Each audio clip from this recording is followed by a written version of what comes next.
Hello. Sorry for the late post. I just got my Wi-Fi back a little bit ago. I've been working on assignments, and my power also has been in and out, and so is my cell service. But for this week's discussion, we're discussing different approaches for addressing trauma and what techniques we would use to address clients who are not always comfortable discussing their past trauma experiences with us. So this is kind of normal, and I've seen it a lot in my field practice with clients not always wanting to discuss the past trauma that they've been through. Some are a little bit more open than others, but many of them just let us know, hey, I'm not comfortable discussing that with you yet. So what we always tell them is, if you're not comfortable discussing that right now, that's totally fine. We'll discuss it in the future. Or you can just discuss it with someone else you are comfortable with. But what I would do is first work on the therapeutic relationship with the client.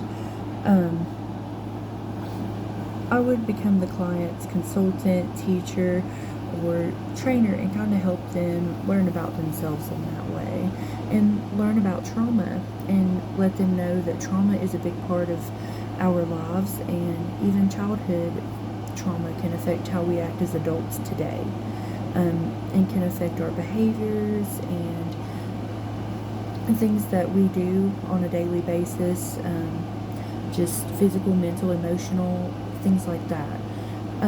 I would also let them know that they're totally okay to discuss it with me, and I would also, if it's okay with them and okay with myself, I would open up to them as well, just about any like a past trauma experience that I've had, just so that they know they're not alone in this, that they're not alone, and that I can understand not the exact situation, but I can understand how it feels to not want to talk about trauma. And also building that trusting relationship with them. I would let them know, hey, I feel comfortable enough to open up to you. And I think that would help, because for me, that would help me if I was to meet with a social worker and they told me a trauma, and I would feel like I wasn't alone, and that, hey, someone understands me. Also, I would just, kind of talk with the client and get to know them, and then also just explain to them that if they keep that trauma in, that it's not healthy, and that they should talk to someone and talk to me about it, because trauma can influence you to have bad behaviors, and influence you to have bad thoughts or negative thoughts.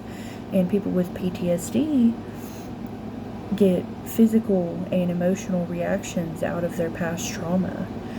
It could be very dangerous for them and the people around them if they were to go back into that place where their trauma happened.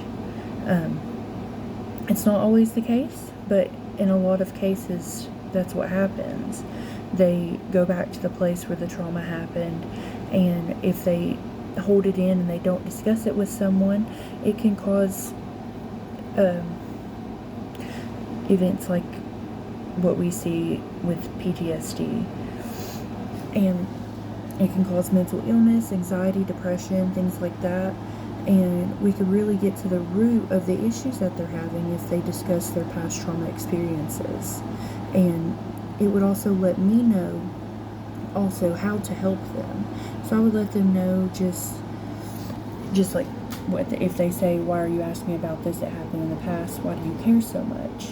I would just let them know that I do care, and that I'm just trying to get to the bottom of who they are as a person, and I need to know every detail so that I'm able to assist them and help them and guide them, and be that consultant or teacher or trainer, so that they can learn who they are themselves, and why certain things that they do, why they do them. It could be based on the trauma experiences that they've had. So I would just kind of explain to them what trauma is, what the experiences affect, and how it affects us on a daily basis. But that's just how I would help a client who is reluctant to talk about their past trauma with me.